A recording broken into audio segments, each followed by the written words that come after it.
부활의 아침 예배하는 우리들에게 주님께서 은혜와 평강 내려주시기를 바랍니다. 오늘 마가복음 15장 말씀입니다. 아무 말씀으로도 대답하지 아니하시니 라는 제목으로 하나님 말씀 전하겠습니다.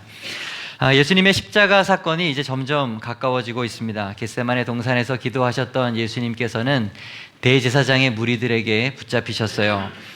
공회가 예수님을 체포한 공식적인 이유는 신성모독이었습니다. 하지만 실제적인 이유는 따로 있었죠. 예수님의 존재 자체가 그들에게 위협이 되었기 때문에 그렇습니다. 당시 예수님의 인기, 예수님의 영향력은 너무 컸어요. 특별히 오병이어 사건 이후에 사람들은 예수님을 왕으로 세우기 위해서 아주 열광을 했었죠. 이것이 당시 종교 지도자들의 심기를 건드렸던 것입니다. 예수님의 가르침은 그들의 기득권을 흔들었고요. 그들의 외적인 신앙, 그들의 가식적인 신앙, 그들의 속에 숨겨져 있던 죄악들을 이제 폭로하게 되었던 것이죠. 그래서 산헤드린 공회는 결국 예수님을 죽이기로 결정합니다. 그런데 문제가 있어요. 아무리 산헤드린이라고 하더라도, 유대의 최고 의결기관이라 하더라도 그들에게는 사람을 죽일 수 있는 사형을 집행할 권한은 없기 때문에 그렇습니다. 당시 유대는 로마의 제국 지배하에 있었기 때문에 사형은 반드시 로마의 총독이 떨어져야만 집행이 가능한 일이었습니다. 그래서 그들은 전략을 바꾸죠. 종교적인 죄로는 고발을 할 수가 없으니까 정치범으로 예수님을 몰아가고 있는 것입니다. 이 사람이 자기를 왕이라고 한다, 로마 황제에게 반역할 수 있는 사람이라고 하면서 예수님을 이제 고발하기 시작한 것입니다. 그리고 그러한 이유로 빌라도 총독에게로, 로마 총독에게로 예수님을 끌고 가는 거죠. 본디오 빌라도, 그의 이름은 우리들에게 너무나도 익숙한 이름이죠. 우리는 사도신경으로 신앙을 고백할 때마다 그의 이름을 말하게 됩니다. 지난 2000년의 교회 역사 가운데서 수많은 신자들이 그의 이름을 불렀어요. 좋게 부른 것이 아니라 예수님을 죽인 자로서 그의 이름을 고백합니다. 예수님을 십자가에 못 박는데 일조했던 사람들은 굉장히 많았죠. 근데 그럼에도 불구하고 유독 본디오 빌라도라고 하는 그 이름을 주목하고 우리는 그 이름을 부르고 있습니다. 왜 하필 본디오 빌라도입니까? 오직 본디오 빌라도만이 사형을 집행할 수 있는 판결에 책임이 있었기 때문에 그래요. 그만이 그런 권한을 가지고 있었기 때문에 그렇습니다. 오늘 본문이 그것을 기록하고 있는 것이죠. 빌라도라고 하는 인물은 실제 인물이죠. 주후 26년부터 약 한 10년 정도 유대의 총독으로서 이제 유대를 다스렸던 사람이었습니다. 빌라도는 유대 종교 지도자들이 예수님을 자기에게 붙잡아 오기 전부터 이미 예수라고 하는 존재를 알고 있었을 것입니다. 사람들은 그를 유대인의 왕이다라고 불렀으니까 그런 존재를 모를 리가 없었죠. 그죠? 예수님의 사역도 유명했기 때문에 예루살렘 전체를 뒤흔드는 유명한 분이었기 때문에 그를 잘 알고 있었을 것입니다. 뿐만 아니죠. 빌라도는 왜 유대 종교 지도자들이 예수님을 자기에게로 끌고 왔는지 구체적으로 그 이유도 알고 있었습니다. 10절에 그 내용이 나와요. 이는 그가 대제사장들이 시기로 예수를 넘겨준 줄 알미러라. 유대 종교 지도자들이 예수님을 죄가 없음에도 불구하고 시기에서 자기에게 데리고 오고 자기에게 사형을 언도해달라고 요청하기 위해서 데리고 왔다는 것도 정확하게 알고 있었던 것입니다. 여러분, 빌라도는 주의하셔야 돼요. 빌라도는 예수님이 죄가 없다는 것을 알고 계셨어요. 그래서 초반에 예수님을 그냥 놓아주려고도 노력을 했었죠. 요한복음 19장 말씀을 보시죠. 이러함으로 빌라도가 예수를 놓으려고 힘썼으나 유대인들이 소리질러 이르되 이 사람을 놓으면 가이사의 충신이 아니니이다. 무릇 자기를 왕이라 하는 자는 가이사를 반역하는 것이니이다. 빌라도는 예수님을 풀어주려고 했지만 유대인들이 그것을 강하게 반대했던 거예요. 너 예수 풀어주면 가이사에게 대항하는 거야. 너 지금 반역자를 놔주는 거야. 이게 무슨 소리예요? 내가 너를 이제 황제한테 고발하겠다. 이제 그런 마음으로 무리들이 지금 강하게 외치고 있는 것이죠. 지금 빌라도는 로마의 총독 아닙니까? 무엇보다도 황제에게 큰 신임을 얻어야 되는데 폭동이 일어나면 안 되지 않습니까? 그렇기 때문에 빌라도는 굉장히 고민에 빠졌을 거예요. 분명히 자기는 이 예수라고 하는 사람에게서 죄를 발견할 수는 없습니다. 그렇다고 해서 풀어주자니 또 폭동이 일어날 것 같고 이렇게도 할 수 없고 저렇게도 할 수 없는 상황이 지금 빌라도의 상황이었던 것이죠. 빌라도에게는 용기가 없는 거예요. 공의로운 재판을 내릴 수 있는 용기가 없습니다. 그래서 지금 망설이고 있는 거예요. 12절 말씀을 보시죠. 빌라도가 또 대답하여 이르되 그러면 너희가 유대인의 왕이라 하는 일을 내가 어떻게 하랴? 자기가 어쩌지 못하고 지금 무리들에게 결정을 떠넘기고 있는 것입니다. 자기가 총독이잖아요. 자신에게 결정권이 있음에도 불구하고 공정하게 그냥 판결을 내리면 되는데도 불구하고 지금 주저하고 있는 것입니다. 모인 회중에게 되묻고 있습니다. 내가 어떻게 하면 좋겠는가? 굉장히 비겁한 행동이죠. 자신의 책임을 회피하고 있는 모습을 우리는 볼 수가 있습니다. 빌라도가 이러한 태도를 보이니까 무리들은 더 크게 소요가 일어났습니다. 그 다음 절입니다. 그들이 다시 소리를 지르되 그를 십자가에 못 박게 하소서. 빌라도가 이르되 어찌미냐 무슨 악한 일을 하였느냐 하니 더욱 소리 지르되 십자가에 못 박게 하소서 하는지라. 이제 거기에 모인 사람들은 이성을 잃어버리고 말았습니다. 폭도가 되어버리고 말았습니다. 그리고 빌라도의 눈에도 그러한 그들의 모습이 확연히 보였겠지요. 결국 빌라도는 그러한 군중의 압력을 이기지 못하고 결정을 하고 맙니다. 15절 빌라도가 무리에게 만족을 주고자 하여 바라바는 놓아주고 예수는 채찍질하고 십자가에 못 박히게 넘겨주니라. 성경은 빌라도가 왜 이런 결정을 했는지 정확하게 우리들에게 밝혀주고 있습니다. 무리에게 만족을 주고자 하여, 무리에게 만족을 주고자 하여. 빌라도의 판결에는 정의가 없는 거예요. 공의가 없는 것입니다. 자신의 올바른 판단이 들어가 있지 않습니다. 그냥 무리들의 눈치를 본 것입니다. 그래서 바라바는 놓아주었고 예수님은 못 박게 했는 것입니다. 바라바가 누굽니까? 밀란을 일으켰던 사람이고 살인을 했던 사람이었습니다. 그런데 오히려 그러한 흉악범은 풀어주게 된 것이고 아무 죄 없는 무흠한 예수 그리스도는 십자가에 매달게 한 것이죠. 의도가 무엇이라고요? 무리에게 만족을 주기 위해서입니다. 무리에게 만족을 주기 위해서. 이것을 달리 표현하면 어떻게 해석할 수 있습니까? 빌라도 자신의 만족을 위해서 이러한 판결을 내렸던 것입니다.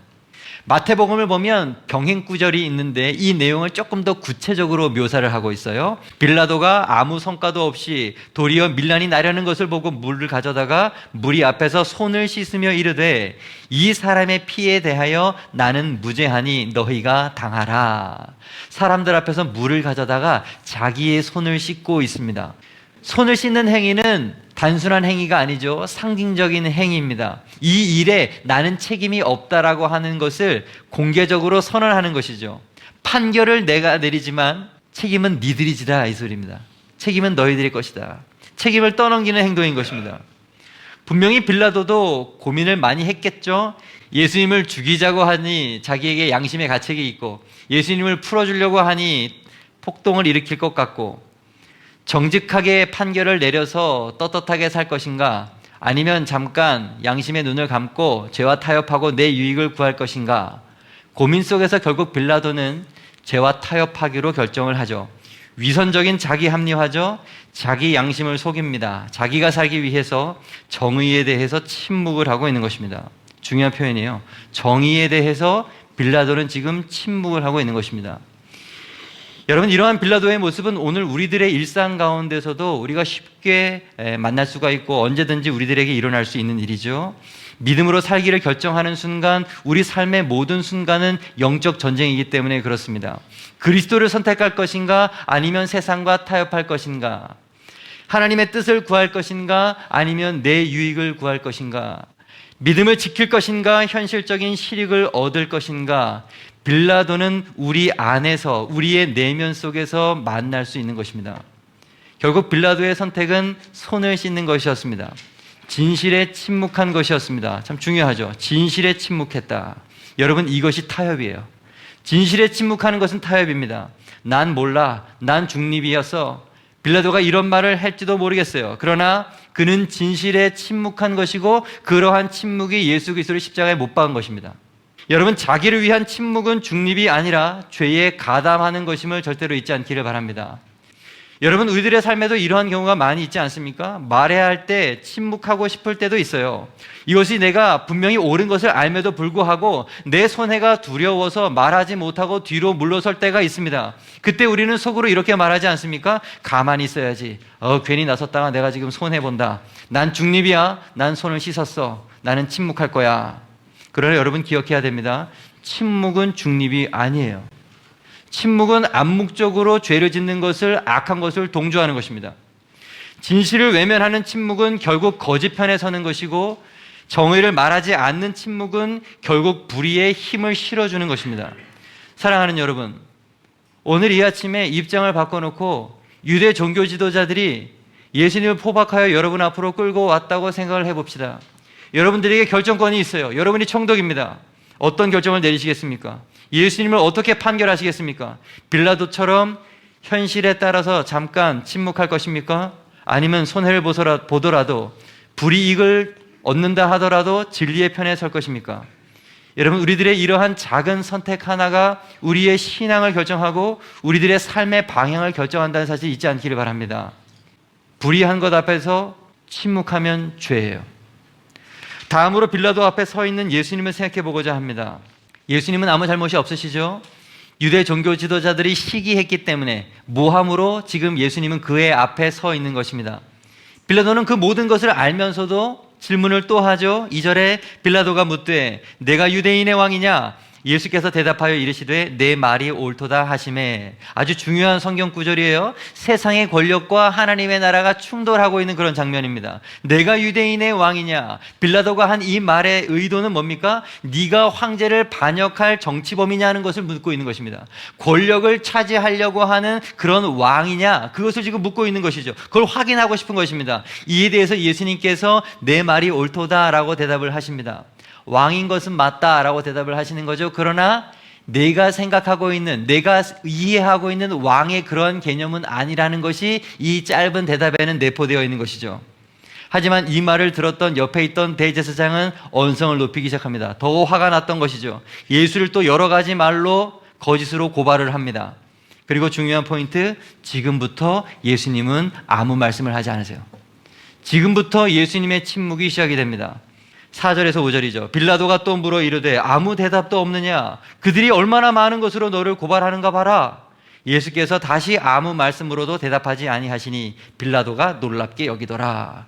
예수님의 침묵이 시작이 됐고 빌라도는 그러한 침묵하시는 예수님에 놀랐다라고 말을 합니다. 종교 지도자들이 말도 되지 않는 고발을 막 쏟아놓고 있는데 예수님을 죄인으로 몰아가고 있는데 주님은 아무 말씀을 하지 않으십니다. 이사야 말씀이 생각이 나죠. 그가 곤욕을 당하여 괴로울 때에도 그의 입을 열지 아니하였으며 마치 도수장으로 끌려가는 어린 양과 털 깎는 자 앞에서 잠잠한 양같이 그의 입을 열지 아니하였도다. 예수님은 구약의 메시아를 자신의 삶을 통하여 지금 증거하고 계신 것이죠. 도수장에 끌려가는 양처럼, 털 깎는 사람 앞에 있는 양처럼 잠잠하십니다. 입을 열지 않으십니다.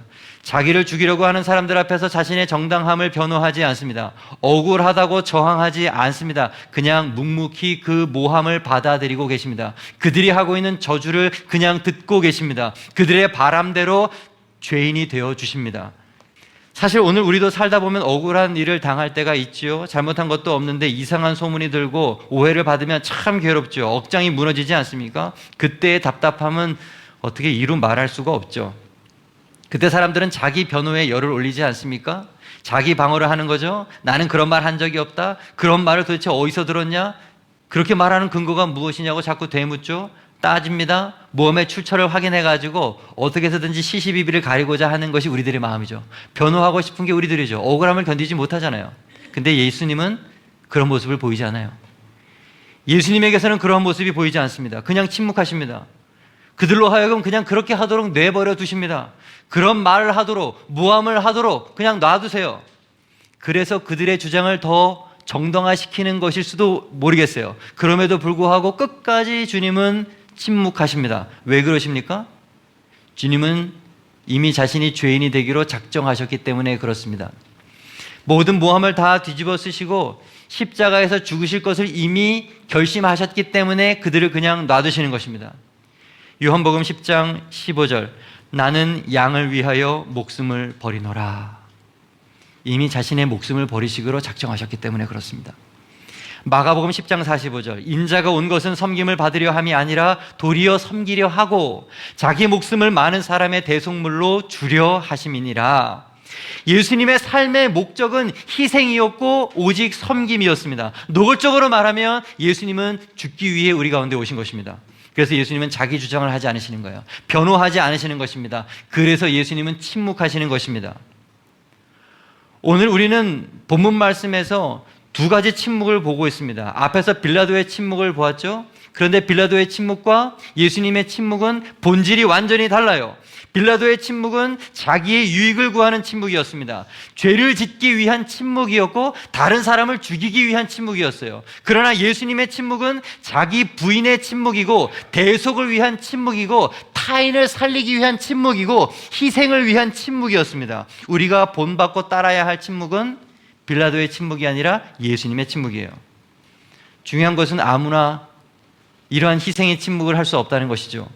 부단히 자기 부인의 훈련을 하지 않으면 흉내조차 낼 수 없는 것이죠. 우리는 이 사순절을 지나가는 동안에 십자가에 달리신 주님을 온전한 마음으로 바라보아야 할 것입니다. 그래서 침묵의 영성을 배워야 돼요. 침묵의 영성. 오늘 본문의 주님은 아무 말씀도 하지 않으시지만 이러한 침묵하는 주님에게서 우리는 많은 것을 들을 수가 있는 것입니다. 여러분, 우리도 침묵해야 합니다. 우리도 말을 줄여야 합니다. 말을 많이 해서 내 존재를 드러내려고 하는 시도를 자꾸 그쳐야 합니다. 말을 많이 해서 권위가 생기는 것이 아니에요. 말을 많이 해야 내가 지식인이 되는 것이 아닙니다. 진짜 무서운 사람은 누구냐? 말하지 않는 사람이에요. 침묵하는 사람입니다. 교회 안에서도 누가 힘이 있습니까? 누가 권위가 있습니까? 말을 적게 하고 온전히 조용히 순종하는 자에게 권위가 주어지는 것입니다. 얼마나 세상이 시끄럽고 요란합니까? 모두가 다 자기 소리를 높이고 내 말을 들으라고 하죠. 정치인들 맨날 싸우고 목소리 높이는 걸 보세요. 노조가 무조건 나쁜 것은 아니지만 시도 때도 없이 머리에 띠두르고 투쟁하는 걸 보십시오. 다 자기 말 들으라는 거예요. 내 말이 맞다는 거죠. 세상은 그렇습니다. 참지를 못해요. 침묵을 못합니다. 그러나 십자가를 보십시오. 예수님보다 더 억울한 사람이 어디 있겠습니까? 예수님보다 능력 있으신 분이 어디 있겠습니까? 그러나 주님은 능력을 숨기고 억울함을 참으며 침묵하셨습니다. 겸손히 하나님의 뜻에 모든 것을 맡기시고 순종하셨습니다. 왜요? 자신의 억울함이 밝혀지는 것보다 하나님의 뜻이 자신의 삶에서 드러나는 것이 더 중요했기 때문에 그런 것이죠. 다시 말씀드립니다. 자신의 억울함이 밝혀지는 것보다 하나님의 뜻이 이루어지는 것이 더 중요했기 때문에 예수님은 침묵하셨다는 것입니다. 나를 증명하는 것보다 조용히 하나님의 뜻이 이루어지는 것이 중요합니다. 그러므로 침묵해야 됩니다. 십자가는 다른 것이 아니죠. 억울하고 답답하고 속상하더라도 침묵하고 입을 닫는 것이 십자가 지는 것입니다. 기억하십시오. 그 십자가가 예수님의 침묵이 우리를 구원했습니다. 우리도 누군가를 위해서 십자가를 지고 침묵할 때에 누군가 나 때문에 살아나는 사람이 있을 줄로 믿습니다. 그러나 제가 오늘 아침 여러분들에게 말씀을 드리는 것은 무조건 침묵하라는 것은 아니죠. 무엇을 위한 침묵인가를 잘 분별하셔야 됩니다. 하나님의 뜻을 이루기 위한 침묵이어야 하는 것이죠. 빌라도의 침묵은 자기를 위한 침묵이었기 때문에 죄가 되는 것이죠. 나를 위한 침묵은 죄가 됩니다.